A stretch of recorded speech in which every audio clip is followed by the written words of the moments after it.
thank God for today's Bible study, the third in the series in the month of November 2020. And by the grace of God, the topic for this evening is widows, elders, and slaves. And we have been studying the book of Timothy since the beginning of the month. And our text shall be found in the book of 1 Timothy chapter 5. We're going to read 1 to 19. Thereafter, we go to Acts chapter 6, 1 to 6. We also read 1 Timothy 6, 1 and 2, and Acts 20, 28 for Bible references. Firstly, 1 Timothy chapter 5. We quickly read through verse 1 to 19. Do not rebuke an older man harshly, but exhort him as if he were your father. Treat younger men as brothers, older women as mothers, and younger women as sisters with absolute purity. Give proper recognition to those widows who are really in need. But if a widow has children or grandchildren, they should learn first of all to put their religion into practice by caring for their own family, and so repaying their parents and grandparents, for this is pleasing to God. The widow who is really in need and left all alone puts her hope in God and continues night and day to pray and to ask God for help. But the widow who lives for pleasure is dead even while she lives. Give the people these instructions too, so that no one may be open to blame. If anyone does not provide for his relatives, and especially for his immediate family, he has denied the faith, and he is worse than an unbeliever. No widow may be put on the list of widows unless she is over 60, has been faithful to her husband, and is well known for her good deeds, such as bringing up children, showing hospitality, washing the feet of the saints, helping those in trouble, and devoting herself to all kinds of good deeds. As for younger widows, do not put them on such a list, for when their sensual desires overcome their dedication to Christ, they want to marry. Thus, they bring judgment on themselves because they have broken their first pledge. Besides, they get into the habit of being idle and going about from house to house, and not only do they become idlers, but also gossips and busybodies, saying things they ought not to. So I counsel younger widows to marry, to have children, to manage their homes, and to give the enemy no opportunity for slander. Some have, in fact, already turned away to follow Satan. If any woman who is a believer has widows in her family, she should help them and not let the church be burdened with them, so that the church can help those widows who are really in need. The elders who direct the affairs of the church are worthy of double honor, especially those whose work is preaching and teaching. For the scripture says, do not muzzle the ox while it is treading out the grain, and the worker deserves his wages.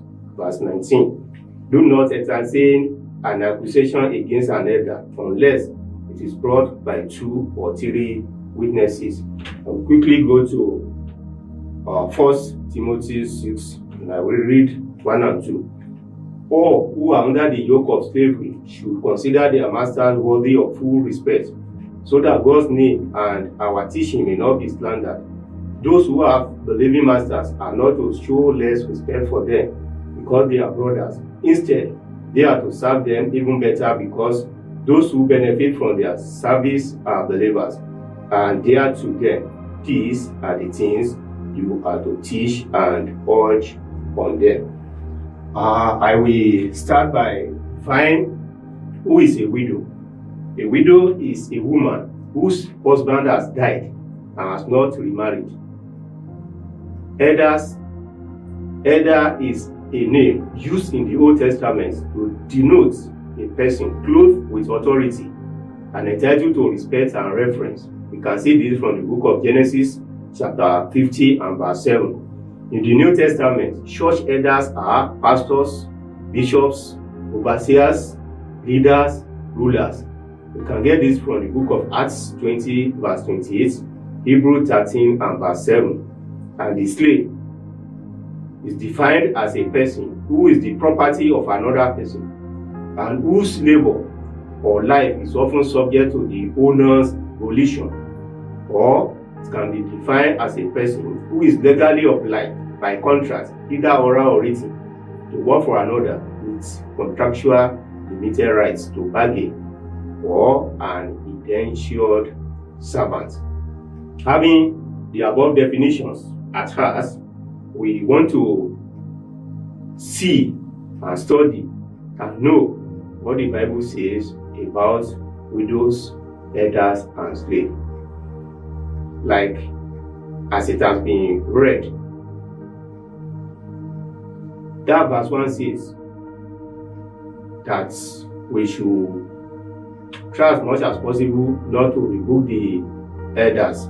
I want to start with the elders now. As we have seen, even from the definition and from the word of God, the elders will be referred to as the pastors, the bishops, the leaders, the rulers, and so on and so forth. And the word of God is saying that we should not even rebuke an elder. An elderly man should be referred to as even father. Not only that, an elderly woman is supposed to be referred to as even mother, because the word of God says that we should not rebuke an elder. But there is one thing we need to note, that if indeed you are an elder, you must put yourself into the position of an elder by really doing the will of God. Because the verse says there that these leaders, these elders, these bishops, pastors, as can be referred to in the New Testament, are to do the will of God through, studying the word of God and the doctrine of God. That's what that verse 17 says. And for them not to be rebuked, even by their followers, as I said earlier, they should, as much as possible, try to obey the commandment of God. Even the word of God says that we should reference them, we should entreat them as our father, as our leader, as our ruler. Not only that, the word of God is saying that they are even worthy of the reward for their labors, if only that indeed they labor very well. I want to say this, that we have a big question. Can we say that our elders, whether in the church or in the secular, have really done well in the area of leadership in the church of God, or talk less for the society at large? If you want to prove further, we go to the book of 1 Timothy chapter 3. We can see the admonition that the word of God is requesting or required from our leaders, from our elders, that they should live well and they should rule well. When they are in tune with the word of God, when they obey the word of God, definitely the society will be better off. And I want to say this, that definitely they also will be referenced and they will be given due respect that is due for them. We want to go into the issue of the widow. The word of God, as read, says that, or let me say, identify two types of widows: the younger widows and the elderly widows. The word of God is saying that a widow under 60 should not be regarded as a widow indeed. And the word of God is saying that it is even better for them to remarry, instead of, become lazy, busybody, talkative, and so on and so forth within the community or their neighborhood. If at all they do not have people to take proper care of them, the word of God is saying that they should remarry. Remember, Ruth also happened to be a younger widow that she remarried. We thank God that the product of that, marriage, happened to be the lineage of our Lord Jesus Christ. Not only that, the word of God is also asking us that we should honor the widows that are widows indeed. In this wise, widows above 60 years that are having good children, good relations, the word of God is advising and even requesting that the children, the relatives, should take proper care of their widows in order to take the responsibility, the burdens away from the church of God. However, where we are having widows that are widows indeed, above 60 years, that are not having, I will not say good children, that are not having people to take proper care of them, the word of God is saying that the church should take over the burdens of such widows.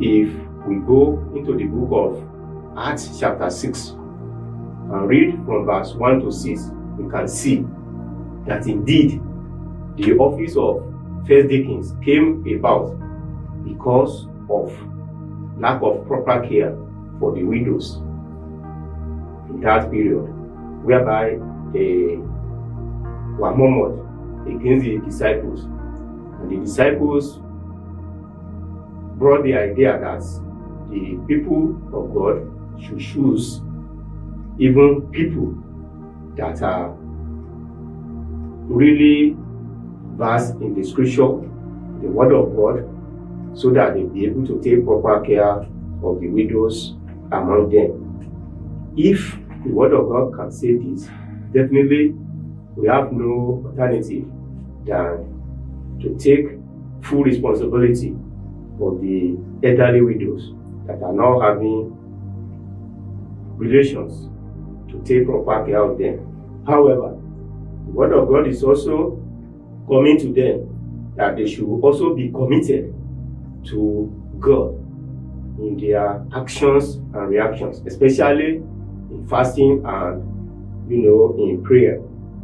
They should be seen even taking part as far as work of God is concerned in His sanctuary. We could see this in the life of Anna, a very old widow that continued to, continue to live in the synagogue day and night, praying and fasting. And she was able to see Jesus Christ when He was brought for dedication. And we at this moment also plead with the widows that are indeed widows, the elderly widows, that they should not see their condition as if they have been neglected. Rather, they should come out and be committed to the work of God. However, in society at large, we also say this, that we should try as much as possible to take proper care of our widows. We've seen instances whereby even the younger ones that are being sent out of their husband, house, have been denied even taking, control of the properties belonging to their late husband by the relative.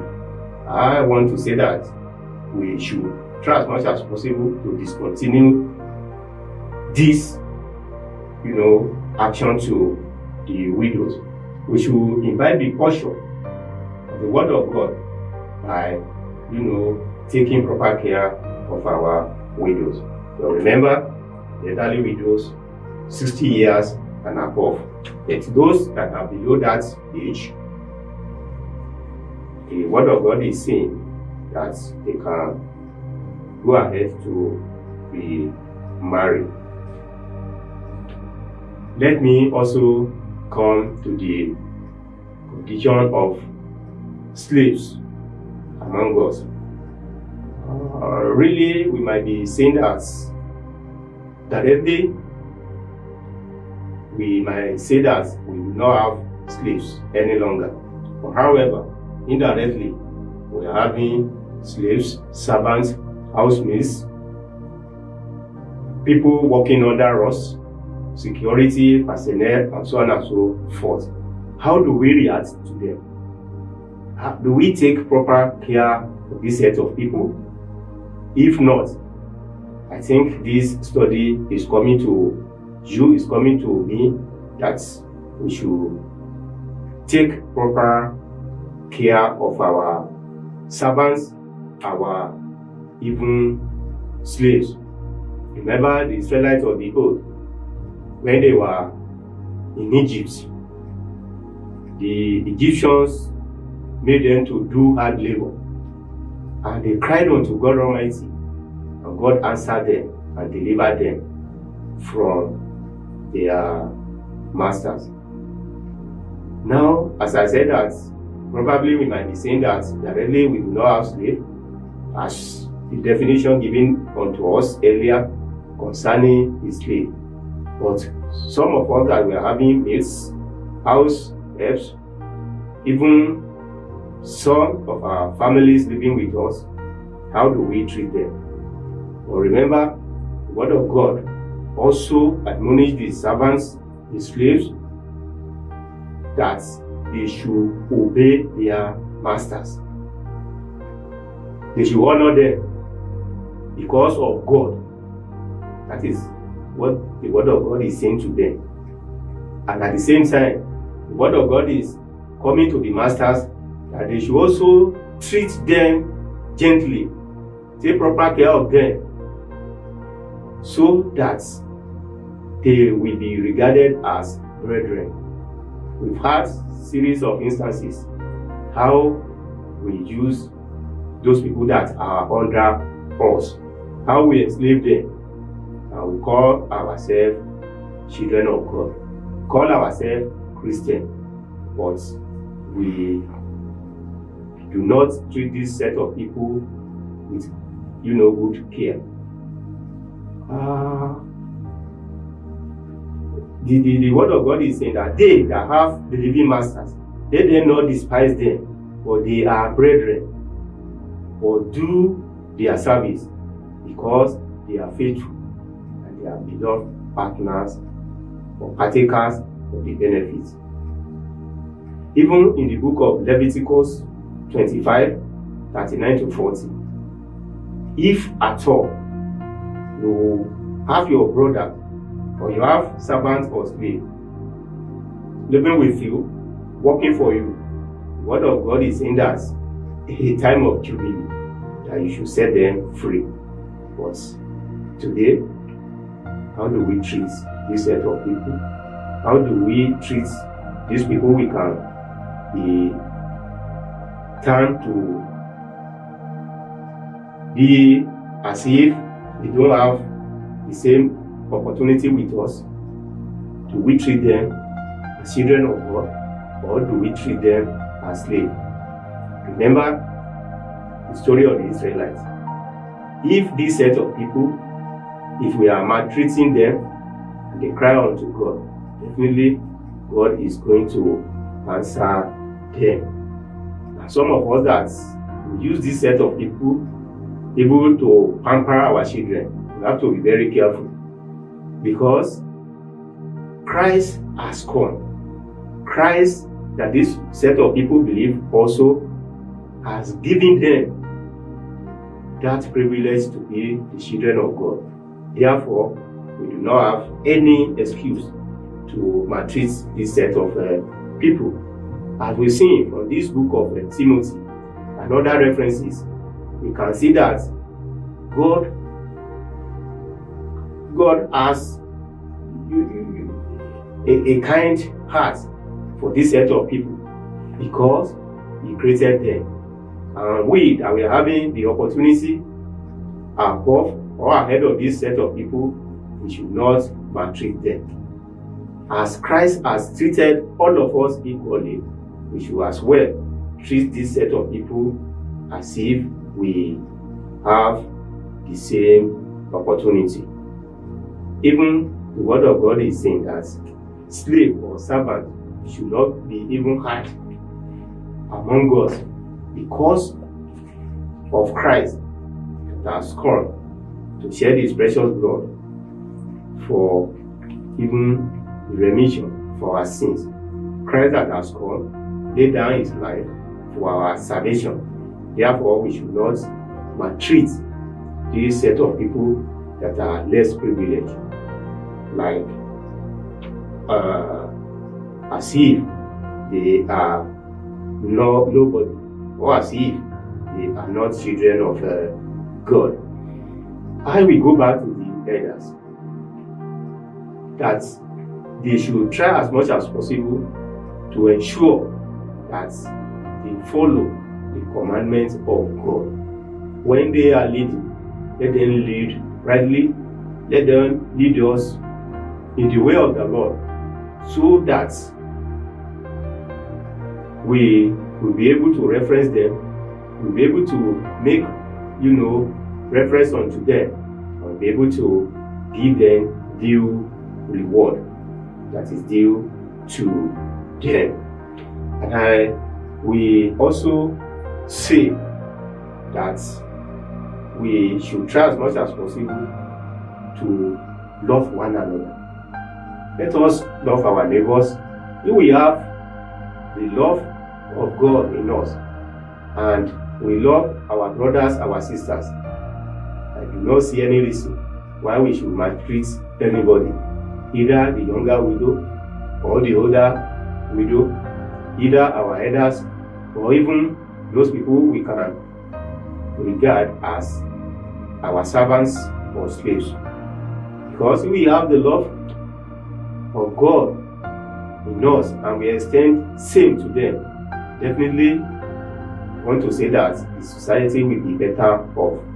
There will be no kidnapping, there will be no all these ritualists and so on and so forth, because that love of God will be there for both parties. We also plead that we should try as much as possible to see that indeed we follow the way of the Lord and His commandments. Before I conclude, I will also admonish all of us to put ourselves in the position of these three sets of people. When we do that, we'll be able to have feelings for them, be able to have good care, especially